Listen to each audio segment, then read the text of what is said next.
Hello student, मैं उत्तम द्विवेदी, आप सभी का स्वागत है। देखिए, हम लोगों ने इससे पहले गॉस की प्रमेय पढ़ी। आज हम लोग आवेशों का वितरण पहले समझते हैं। देखिए, आवेश किसी पृष्ठ पर वितरित होते हैं तो उनका घनत्व क्या होता है, इसके बारे में हम लोग चर्चा करते हैं। यदि कोई रेखीय आकृति है, कोई भी रेखीय आकृति है जिसकी लंबाई यदि हम लोग मान लें L है और उस L लंबाई पर आवेश समान रूप से वितरित है, तब पूछा जाए कि आवेश का रेखीय घनत्व इसको हम लोग प्रदर्शित करते हैं लैम्डा से। लैम्डा का मान क्या होगा? तो यदि हम लोग मान लें कि कैपिटल Q या कहा जाए Q आवेश जो कि धनावेशित है, यह समान रूप से L लंबाई में वितरित है, तब लैम्डा का मान आता है Q अपॉन में L। मात्रक की बात करें तो मात्रक हो जाता है कूलाम और लंबाई का मात्रक होगा मीटर। तो यहां पर रेखीय घनत्व तो लैम्डा बराबर क्या होगा? Q अपॉन L, मात्रक हो जाएगा कूलाम प्रति मीटर। यदि हम लोग इसकी परिभाषा लिखना चाहें तो परिभाषा क्या होगी? L बराबर हम एकांक कर दें तो लैम्डा बराबर कितना आएगा? Q। कहने का मतलब है एकांक लंबाई में आवेश जितना वितरित होता है, या कहा जाए आवेश के वितरण की मात्रा रेखीय घनत्व किसके? आवेश के रेखीय घनत्व के बराबर होता है। क्या बताया कि एकांक लंबाई में वितरित आवेश की मात्रा आवेश के रेखीय घनत्व लैम्डा के बराबर होती है। अब बात करते हैं कि यदि पृष्ठ रेखीय ना होकर कैसा हो, जिसमें लंबाई और चौड़ाई दोनों हो, कहने का मतलब है क्षेत्रफल हो, और इसमें आवेश का समान रूप से वितरण हो। यदि आवेश जो वितरित है पृष्ठ क्षेत्रफल A में उसका मान Q हो, तो आवेश का यहां पर रेखीय घनत्व ना होकर आवेश का पृष्ठ घनत्व होता है, और आवेश का पृष्ठ घनत्व सिग्मा बराबर हो जाएगा Q अपॉन में A। क्या होगा? सिग्मा बराबर Q अपॉन में A। यदि मात्रक की बात करते हैं तो मात्रक होगा कूलाम प्रति मीटर स्क्वायर। अब इसके परिभाषा की बात करें तो सिग्मा बराबर Q अपॉन A है, A को हम एकांक कर देते हैं, तब इस स्थिति में सिग्मा बराबर कितना आएगा? Q आएगा। तो हम लोग परिभाषा क्या लिख सकते हैं? एकांक पृष्ठ क्षेत्रफल में वितरित आवेश की मात्रा को आवेश का पृष्ठ घनत्व सिग्मा कहते हैं। इसका मात्रक कितना होगा? कूलाम प्रति मीटर स्क्वायर। अब इसी में यदि हम लोग चर्चा करें कि आवेश पृष्ठ पर ना वितरित होकर संपूर्ण आयतन पर वितरित हो, और आयतन पर वितरित कितना आवेश है? यदि हम लोग मान लें V आयतन पर Q आवेश समान रूप से वितरित है, तब इस स्थिति में आवेश का आयतन घनत्व हमको प्राप्त होता है। और आयतन घनत्व यहां पर हम लोग रो से प्रदर्शित करते हैं, तो रो बराबर आ जाएगा Q अपॉन में V। यदि मात्रक की बात करें तो Q का मात्रक कूलाम और V है आयतन, तो आयतन का मात्रक हो जाएगा मीटर क्यूब। तो इसका मात्रक क्या आएगा? कूलाम प्रति मीटर क्यूब।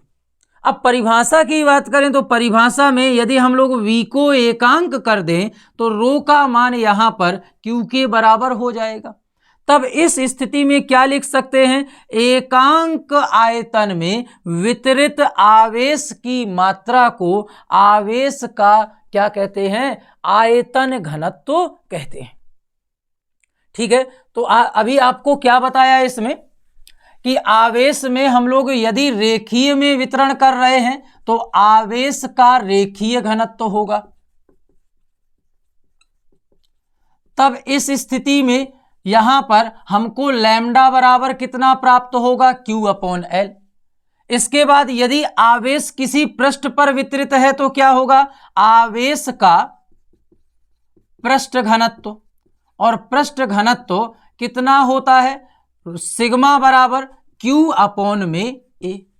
इसके बाद यदि आपसे कहा जाए आयतन में वितरित है तब क्या प्राप्त होगा, आवेश का आयतन घनत्व। तब आयतन घनत्व कितना होगा, तो आयतन घनत्व होता है रो, और रो बराबर क्या आएगा, Q अपॉन में V। अब इसना है गॉस के नियम के अनुप्रयोग। अगर गॉस के नियम के अनुप्रयोग की बात करें तो यहाँ पर एक डेरिवेशन जो काफ़ी पूछा जाता है, अनंत विस्तार की एक समान रूप से आवेशित अचालक प्लेट के कारण वैद्युत क्षेत्र की तीव्रता। तो क्या बताया कि कोई अनंत विस्तार की अचालक प्लेट है, यह विशेष ध्यान देना है कि कौन सी प्लेट है, अचालक प्लेट की बात हो रही है जो कि अनंत विस्तार की है। तो मान लेते हैं यह अनंत विस्तार की कोई अचालक प्लेट है, यह एक समान रूप से आवेशित है, तो इस पर हम लोग एक समान रूप से आवेश वितरित कर देते हैं। अब क्योंकि यह प्लेट है और आवेश को हम लोगों ने इसमें वितरित किया है तो इसका होगा पृष्ठ क्षेत्रफल। इसलिए यहाँ पर हम लोग मान लेते हैं कि यदि Q आवेश पृष्ठ क्षेत्रफल A पर वितरित है तो आवेश का पृष्ठ घनत्व सिग्मा बराबर होगा Q अपॉन में A। तो यहाँ पर Q बराबर आ जाएगा सिग्मा इंटू में A, और इसको हम लोग समीकरण नंबर 1 डालकर छोड़ देते हैं। अब क्योंकि प्लेट के पास हमें वैद्युत क्षेत्र की तीव्रता ज्ञात करनी है तो प्लेट के निकट कोई एक बिंदु P मान लेंगे। इसके लिए हमें गॉसियन पृष्ठ की कल्पना करनी पड़ेगी। तो हम क्या करते हैं, इस प्लेट से होकर जाने वाले एक गॉसियन पृष्ठ बेलन की कल्पना करते हैं। तो हम लोग मान ले रहे हैं कि यह जो बेलन है इस गॉसियन पृष्ठ या कहा जाए ये जो बेलनाकार आकृति है यह इस पृष्ठ से होकर जाती है। तो यहाँ पर हम लोगों ने ये जो कल्पना की है बेलन की, इसको हम लोग मान लेते हैं। अब बात करते हैं यह बेलन जो है वह किस प्रकार से जाएगी। तो देखिए अगर हम लोग मान लें कि ये क्या है, एक प्लेट है, तो इससे होकर सिलिंड्रिकल फॉर्म जो है इस पूरे को क्या कर रहा है, ढक रहा है। अब सिलेंडर में या कहा जाए इस बेलन में कितने पृष्ठ होंगे, तो बेलन में यहाँ पर एक पृष्ठ देखिए यह मिल रहा है जो कि वृत्ताकार है, फिर दूसरा पृष्ठ यह है जो कि वृत्ताकार है, और तीसरा यह जो पृष्ठ है वो वक्राकार या कहा जाए वक्र पृष्ठ होगा। अब यदि बात करते हैं डीए की, तो देखिए डीए की दिशा पृष्ठ के लंबवत होती है, और यहाँ पर इस वक्र पृष्ठ में जो डीए की दिशा होगी वह पृष्ठ के लंबवत नीचे की ओर हो जाएगी। अब इस स्थिति पर ध्यान दें तो यह सिलिंड्रिकल फॉर्म इस प्रकार से है, तो डीए कहाँ की ओर होगा, डीए यहाँ पर बाहर की ओर आ जाएगा। इसी प्रकार से यदि इस क्षेत्र पर ध्यान दें तो डीए की दिशा बाहर की ओर आएगी। अब यहाँ पर डीए की हमको दिशा पता चल गई, वैद्युत क्षेत्र की तीव्रता E का मान ज्ञात करना है, तो इस बिंदु पर E की दिशा कहाँ की ओर होगी, इस बिंदु पर E की दिशा कहाँ की ओर होगी और इस बिंदु पर कहाँ की ओर होगी, इसके बारे में जानते हैं।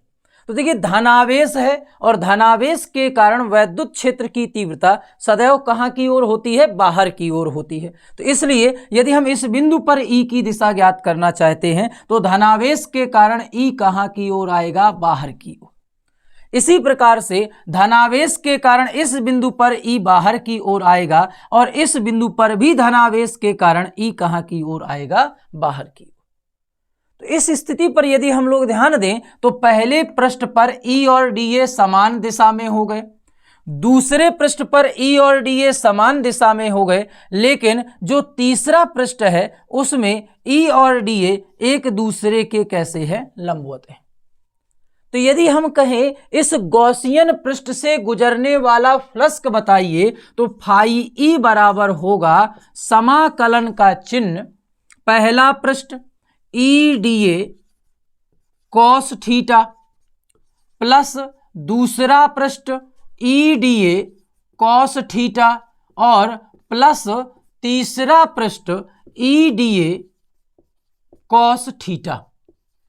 अब यदि बात करें पहले पृष्ठ की तो पहले पृष्ठ में E और DA के मध्य बनने वाला कोण कितना है, 0 अंश, तो यहां पर आ जाएगा 0। दूसरे पृष्ठ में भी यही स्थिति है कि ई और डी के बीच बनने वाला कोण कितना है, 0 अंश। लेकिन तीसरे पृष्ठ की बात करें तो तीसरे पृष्ठ पर ई और डी के मध्य बनने वाला कोण 90 अंश है, तो यहां पर आ जाएगा 90 अंश। अब यह cos 90 का मान हो जाएगा 0, तो यह हमारा हट जाएगा मान, तो यहां पर मान आएगा फाई ई बराबर समाकलन का चिन्ह पहला पृष्ठ ई डी ए प्लस दूसरा पृष्ठ ई डी ए। अब यदि हम लोग इस पृष्ठ क्षेत्रफल को a मान ले तो dA का जो समाकलन है वह a के बराबर आ जाएगा, तो फाई ई बराबर आएगा e इंटू में a प्लस e इंटू में a, यानी कि बराबर हो जाएगा 2EA। तो फाई ई का मान क्या आया, फाई ई बराबर आ गया 2EA, और इसको समीकरण नंबर 2 मानकर छोड़ देते हैं। अब हम लोगों ने गॉस की प्रमेय पढ़ी हुई है। गॉस की प्रमेय कहती है कि किसी बंद पृष्ठ से गुजरने वाला वैद्युत फ्लक्स सदैव फाई ई बराबर होता है Q अपॉन में एप्सिलॉन नॉट। लेकिन Q का मान हम लोगों ने अभी पृष्ठ घनत्व के रूप में निकाला था। Q का मान कितना आता है, सिग्मा इंटू में A अपॉन में एप्सिलॉन नॉट। तो इसको हमने किस रूप में रख दिया, पृष्ठ घनत्व सिग्मा के रूप में। तो इसको यदि हम समीकरण नंबर 3 माने तो समीकरण नंबर 2 और 3 से लिख सकते हैं, समीकरण नंबर 2 व समीकरण नंबर 3 से। इन दोनों समीकरणों में फाई ई का मान हमें यहाँ पर 2EA दिया गया है और यहाँ पर सिग्मा इंटू में A अपॉन एप्सिलॉन नॉट दिया गया है, तो दोनों आपस में बराबर हो जाएंगे। तो 2EA बराबर होगा सिग्मा इंटू A अपॉन में एप्सिलॉन नॉट। अब A से A कैंसिल हो जाएगा, तो यहां पर E बराबर आ जाएगा कितना, सिग्मा अपॉन में यह 2 में चला जाएगा 2 एप्सिलॉन नॉट। तो यह वैद्युत क्षेत्र की तीव्रता E का सूत्र होता है किसी भी अचालक प्लेट के कारण। कितना होता है, E बराबर सिग्मा अपॉन 2 एप्सिलॉन नॉट। यह कहाँ की ओर होगा, दिशा कहाँ की ओर होगी, तो यदि हम लोग इसको प्लेट माने तो इस प्लेट के कारण यह धनावेशित है यदि, तो पृष्ठ से बाहर की ओर, और यदि यह पृष्ठ कैसा होगा, ऋणावेशित, तो पृष्ठ की ओर होगा ई का, या कहा जाए ई की दिशा होगी। अब बात करते हैं इस ई के मान की कि यह ई का मान किस पर निर्भर कर रहा है। तो यदि हम सूत्र में ध्यान दें तो ई बराबर सिग्मा अपॉन 2 एप्सिलॉन नॉट है। यहां पर कहीं पर भी आर को इंक्लूड नहीं किया गया है। कहने का मतलब है यह जो वैद्युत क्षेत्र की तीव्रता ई है वह आर पर डिपेंड नहीं कर रही है। इसका अर्थ क्या निकलेगा कि प्लेट के समीप किसी भी बिंदु पर आप तीव्रता निकालना चाहते हो तो प्रत्येक बिंदु पर कितनी होगी, सिग्मा अपॉन 2 एप्सिलॉन नॉट। इसमें आर का कोई रोल नहीं होगा, या कहा जाए आर की कोई भागीदारी नहीं होगी कि इस जगह पर आर अलग होगा, इस जगह पर आर अलग होगा तो ई का मान अलग होगा। ठीक है, यह आपको ध्यान में रखना है। अब आते हैं इसी गॉसियन पृष्ठ के बाद इसी डेरिवेशन को दूसरे रूप से दिया जाता है कि यदि आपसे कह दिया जाए कि अनंत विस्तार की एक समान रूप से कोई चालक प्लेट है, और तब आप बताइए कि वैद्युत क्षेत्र की तीव्रता ई का मान कितना होगा। क्या कहा कि अभी पहले क्या था कि अचालक था, तो अचालक की खासियत होती है कि उसमें यदि हम लोगों ने आवेश दे दिया तो आवेश समान रूप से प्रत्येक स्थान पर वितरित होगा। लेकिन चालक की क्या खासियत होती है कि चालक में यदि हम लोग आवेश देते हैं, या कहा जाए चालक को आवेशित करते हैं, तो उसका संपूर्ण आवेश उसके पृष्ठ पर आ जाता है। यदि हमने उसको धनावेश दे दिया तो वह धनावेश उसके पृष्ठ पर आ जाएगा, यदि ऋणावेश दे दिया तो ऋणावेश संपूर्ण उसके पृष्ठ पर आ जाएगा। तो चालक के बारे में हमको यह याद रखना है कि किसी चालक को यदि आवेशित करते हैं तो आवेश संपूर्ण उसके पृष्ठ पर आता है। तो यदि मान ले कि कोई अनंत लंबाई की प्लेट है, यह मान लिया हमने कि कोई अनंत लंबाई की प्लेट है, और इसको हमने क्या किया, एक समान आवेश Q से आवेशित कर दिया। जब आवेशित करेंगे इस प्लेट को तो आवेश सदैव कहां की ओर आएगा, पृष्ठ पर आ जाएगा। इस कारण से इसके पृष्ठ पर आवेश बाहर निर्गत हो जाएगा। तो यहां पर हमने एक तरफ यहां पर प्लस यदि आवेशित किया है इसको तो एक तरफ प्लस हो गया, और इसी प्रकार से इसमें दूसरी तरफ भी क्या आ गया, प्लस आ गया। इससे क्या होगा कि ये जो कहा जाए चालक प्लेट है, यह दो चालक या अचालक प्लेटों की भांति कार्य करने लगेगा। कहने का मतलब हमारा क्या है कि ये जो चालक प्लेट है वह दो अचालक प्लेटों की भांति कार्य करने लगेगा। इस कारण से यदि हम इसको प्लेट नंबर 1 मान लें और इसको प्लेट नंबर 2 मान लें, और आपसे पूछ दिया जाए कि इस प्लेट के समीप इस बिंदु पर या इस और किसी बिंदु पर वैद्युत क्षेत्र की तीव्रता ज्ञात कीजिए, तो यहां पर हमने बोला कि ये दो प्लेटों की भांति कार्य करने लगा, तो इस पहली प्लेट के कारण भी इस जगह पर वैद्युत क्षेत्र की तीव्रता होगी और दूसरी प्लेट के कारण भी इस जगह पर वैद्युत क्षेत्र की तीव्रता होगी।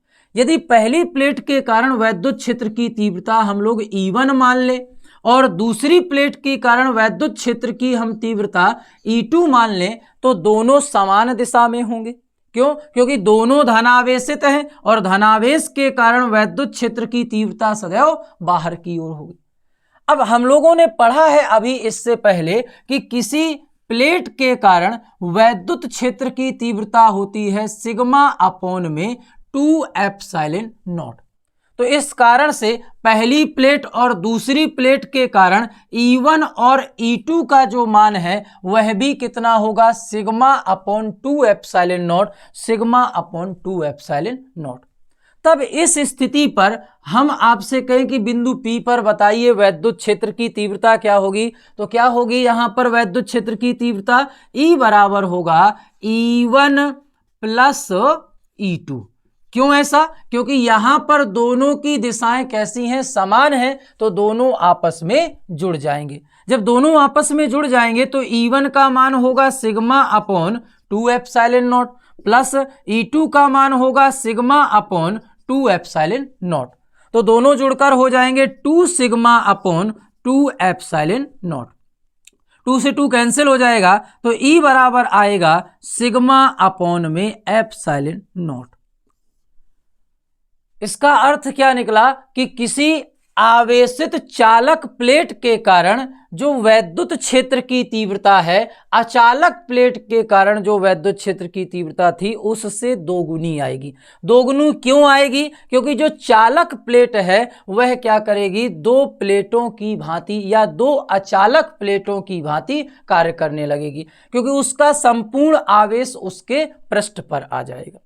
अब आपसे कोई पूछ दे बताइए इन चालक प्लेट के अंदर किसी बिंदु पर वैद्युत क्षेत्र की तीव्रता क्या होगी। चालक प्लेट के भीतर वैद्युत क्षेत्र की तीव्रता E का मान कितना होगा। तो यदि चालक प्लेट के भीतर E की वैल्यू पूछी जाए तो यहां पर यदि हम ध्यान दें तो यहां पर आवेश है नहीं, तो क्यों नहीं, तो E का मान कितना हो जाएगा, 0। या आप ऐसे समझिए इस प्लेट के कारण बाहर की ओर तो दूसरी प्लेट के कारण भी बाहर की ओर, तो दोनों विपरीत हो जाएंगे, विपरीत के कारण दोनों घट जाएंगे, E1 माइनस कितना हो जाएगा, E2। तब इस स्थिति पर E का मान यहां पर प्राप्त हो जाएगा 0। सबसे पहले क्या बताया कि प्लेट के बाहर दोनों समान दिशा में हैं। क्यों? क्योंकि दोनों बाहर की ओर हैं। लेकिन प्लेट के अंदर यदि आप बिंदु देखोगे तो पहली प्लेट से दूर और दूसरी प्लेट से दूर, तो दोनों विपरीत दिशाओं में हो जाएंगे। इस कारण से E1 माइनस E2 हो जाएगा। तब इस स्थिति पर E की वैल्यू कितनी हो जाएगी, 0। तो प्लेट के भीतर वैद्युत क्षेत्र की तीव्रता E का मान कितना होता है, 0 होता है। यह आपको याद रखना है। अब आते हैं किसी स्थिति पर यह दिया जाए कि दो प्लेटें हैं वह आपस में एक दूसरे के समांतर रखी। कहने का मतलब है यहां पर हम लोग कंडीशन पर आते हैं और फर्स्ट कंडीशन यदि इस प्रकार से दी जाए कि दो अचालक प्लेटें हैं एक दूसरे के समांतर रखी हुई और दोनों कैसी हैं, समान रूप से आवेशित और समान प्रकृति की हैं। एक यहां पर हम लोग चित्र बनाते हैं और दूसरा चित्र इस तरफ बनाते हैं। इसमें मान लेते हैं दोनों धनावेशित हैं और इस स्थान पर यह भी धनावेशित है। तो इस पेयर के कारण आपसे पूछा जाए, बताइए प्लेट के भीतर वैद्युत क्षेत्र की तीव्रता क्या होगी और प्लेट के बाहर वैद्युत क्षेत्र की तीव्रता क्या होगी। तो प्लेट के बाहर किसी बिंदु पर वैद्युत क्षेत्र की तीव्रता क्या होगी।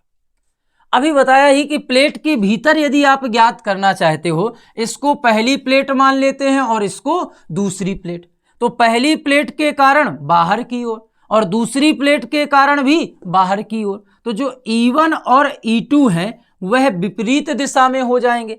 तब इस स्थिति पर E का मान E1 माइनस E2 यानी कि कितना हो जाएगा, 0। लेकिन यदि आपसे कह दिया जाए, बताइए प्लेट के बाहर कितना होगा, तो प्लेट के बाहर यहां पर E1 भी बाहर की ओर और E2 भी बाहर की ओर, दोनों समान दिशा में। तब इस स्थिति पर E बराबर E1 प्लस E2 होगा और इसका मान कितना आता है, सिग्मा अपॉन एप्सिलॉन नॉट। अब यदि हम आपसे कहें कि दोनों ऋणावेशित हैं और ऋणावेशित हैं, यह भी प्लेट ऋणावेशित है, तब बताइए, तो समान रूप से आवेशित ये भी है, समान प्रकृति की है, तब भी आप इस जगह पर ध्यान दोगे, यह पहली प्लेट है और यह दूसरी प्लेट है। तो पहली प्लेट के कारण ऋणावेश की ओर और दूसरी प्लेट के कारण उस ऋणावेश की ओर। तो E2 और E1 विपरीत दिशा में, तब भी इसमें E का मान 0 होगा। और यदि बाहर बात करें तो बाहर इस स्थान पर ज्ञात करना है। तो देखो पहली प्लेट के कारण प्लेट की ओर E1 और दूसरी प्लेट के कारण E2 जो होगा वह भी प्लेट की ओर, तो समान दिशा में हो जाएंगे। तो सिग्मा अपॉन एप्सिलॉन नॉट आ जाएगा। अब आपसे यह कहा जाए कि दो जो प्लेटें दी गई हैं वह समान रूप से आवेशित तो हो, लेकिन दोनों की प्रकृति एक दूसरे के विपरीत हो। कहने का अर्थ है, अब एक धनावेशित प्लेट है तो दूसरी ऋण आवेशित प्लेट हो, तब इस स्थिति पर प्लेटों के मध्य वैद्युत क्षेत्र की तीव्रता पूछी जाए और प्लेटों के बाहर वैद्युत क्षेत्र की तीव्रता पूछी जाए।